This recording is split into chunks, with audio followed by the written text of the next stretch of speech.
Cinema ప్రేమికులకు నమస్కారం.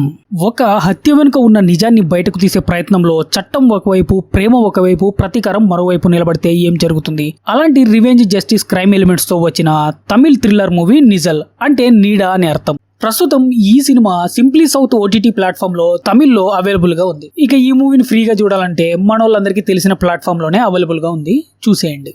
ఇది కేవలం 1 hour 40 minutes మాత్రమే రన్ టైమ్ తో ఉండడంతో పెద్దగా సాగదీసిన ఫీలింగ్ లేకుండా త్వరగా అయిపోయే సినిమా. అయితే ఈ సినిమా నిజంగా థ్రిల్ చేస్తుందా లేక డిసప్పాయింట్ చేసిందా మన రివ్యూలో చూద్దాం. ముందుగా నా ఒపీనియన్ చెప్పాలంటే నిజల్ ఒక ఇంట్రెస్టింగ్ కాన్సెప్ట్ ఉన్న క్రైమ్ థ్రిల్లర్. సినిమాలో ప్రధానంగా జస్టిస్, రివెంజ్, ఉమెన్ పై వైలెన్స్, పవర్ ఉన్న వాళ్ళు చేసే తప్పుల వంటి సోషల్ ఎలిమెంట్స్ ను టచ్ చేశారు. ఈ సినిమాలో జనని గుణశేలన అనే అమ్మాయి రమ్య శరణ్య అనే ట్విన్ సిస్టర్ గా డ్యూయల్ రోల్ చేశారు. రెండు పాత్రల మధ్య డిఫరెన్స్ చూపించడానికి ఆమె చేసిన ప్రయత్నం బాగుంది. కానీ సమస్య అక్కడ వస్తుందంటే కథలో మంచి పాయింట్ ఉన్నా వాటిని కనెక్ట్ చేసే రైటింగ్ అంత స్ట్రాంగ్ గా అనిపించలేదు. కొన్ని చోట్ల క్యారెక్టర్స్ పూర్తిగా డెవలప్మెంట్ కాకపోవడంతో నెరేటివ్ ఫ్లో కొంచెం క్లమ్జీగా అనిపించడం వల్ల థ్రిల్లర్ ఇంపాక్ట్ తగ్గుతుంది. మొత్తంగా ఈ మూవీ ఒక వన్ టైం వాచ్. ఈ మూవీని ఫ్యామిలీతో చూడొచ్చు అంటే ఎస్, అడల్ట్ కంటెంట్ ఏం లేదు, చూసేయచ్చు. ఈ మూవీ స్టోరీ విషయానికి వస్తే కథ రమ్య శరణ్య అనే ట్విన్ సిస్టర్స్ చుట్టూ తిరుగుతుంది. ఇద్దరు జీవితాలు చాలా డిఫరెంట్ గా ఉంటాయి. ఒక సంఘటనతో వాళ్ళ జీవితాలు పూర్తిగా మారిపోతాయి. ఒక బ్రూటల్ మర్డర్ వెనుక పవర్ఫుల్ గ్రూప్ ఇన్వాల్వ్మెంట్ బయటపడుతుంది. ఈ సంఘటనలో రమ్య ప్రాణాలతో బయటపడడానికి పోరాడుతుంది. ఇక్కడి నుంచి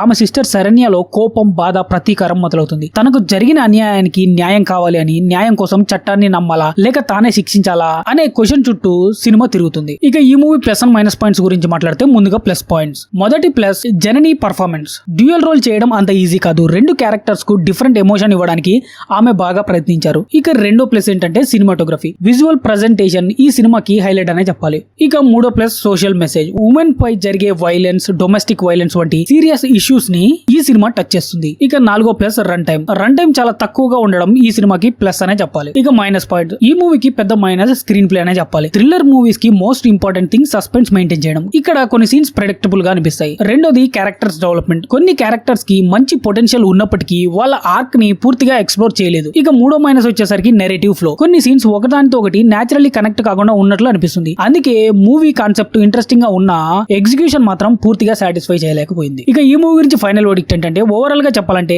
నిజల్ ఒక మంచి కాన్సెప్ట్ ఉన్న డీసెంట్ క్రైమ్ థ్రిల్లర్. కానీ స్క్రీన్ ప్లే ఇంకా టైట్ గా ఉంటే, క్యారెక్టర్స్ కి ప్రాపర్ డెప్త్ ఇచ్చి ఉంటే ఇంకా బెటర్ థ్రిల్లర్ అయ్యేదని నా ఒపీనియన్. ఇక ఈ మూవీకి నేను ఇచ్చే రేటింగ్ 2.5 out of 5. ఇది కేవలం నా ఒపీనియన్ మాత్రమే. ఫైనల్ గా ఒక మాటలో చెప్పాలంటే కాన్సెప్ట్ బాగుంది, కానీ స్క్రీన్ ప్లే అంత స్థాయిలో లేకపోవడంతో నిజల్ పూర్తిగా మెప్పించలేకపోయింది. ఇక వీడియో నచ్చినట్లయితే ఒక లైక్ చేసుకొని మరిన్ని మంచి మంచి అప్డేట్స్ కోసం మా ఛానల్ ని సబ్స్క్రైబ్ చేసి పక్కన ఉన్న బెల్ ఐకాన్ ని యాక్టివేట్ చేసుకోండి. Thank you for watching. జై హింద్.